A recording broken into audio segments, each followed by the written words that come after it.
practice ang earthquake drill to na papagandahan natin ang lindol, ngunit ang iba ay hindi nagsiseryoso. Kailangan nyo tumayin seryoso eh. Dahil kung hindi nyo nagsiseryoso, earthquake drill ay... Last, kailangan nyo seryoso ang earthquake drill. Dahil ito ay makakatulong sa inyo kung magtatanda nyo. Kapag nagyari ang earthquake, ay magagamit nyo ang earthquake drill at kung paano ito magagamit. At paulit na, wala kayo energy. At narinig ko yung senyas ng pito o kahit anong senyas na kapag may lindol ay yung gagawin ang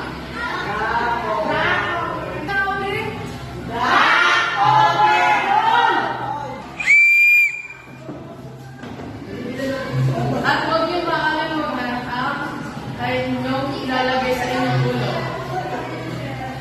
At yung inyong dulo na maglaad na kayo malabas ay kayo ay maglalakad. Kailangan nyo nakapila dahil kapag kayo ay hindi nakapila, nagpapanik ay maaari magkaroon ng stranded sa loob ng room.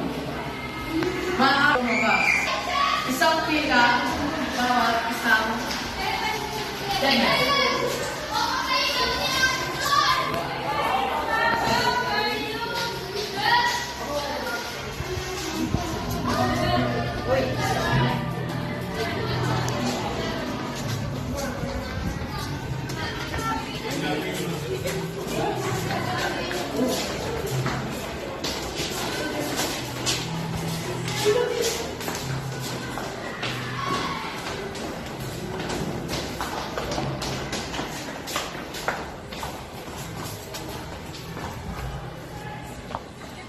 Ay!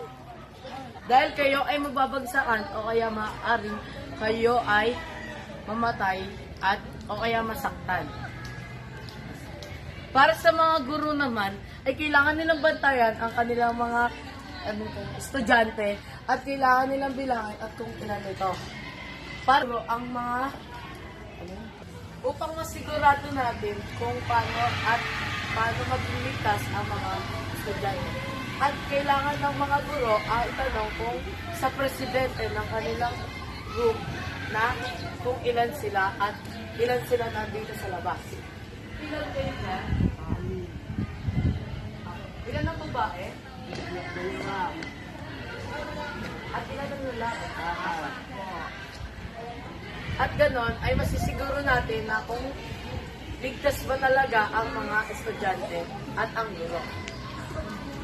Kapag tapos na ang lindol, ay maaari na silang bumalik sa kanilang silid-aralan o maaari silang umuwi papunta sa bahay. Maaari na kayong bumalik sa inyong mundo.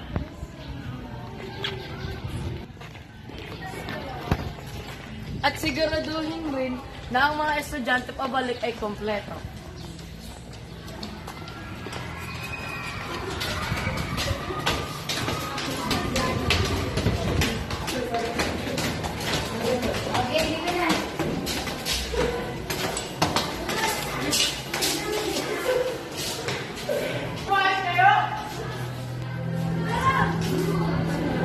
Masyado mainit. O, class, alam niyo na kung ano gagawin kapag may earthquake. No! Di mo kayo malanig, energy na.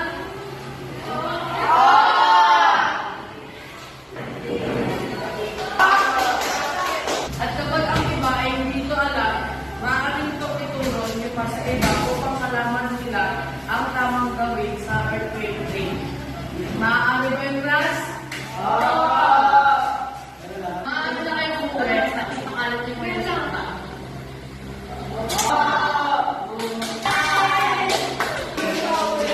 At ang kailangan nyong gawin ay napanood nyo na sa itong video na ito. At paano nyo itong magawa kapag may earthquake.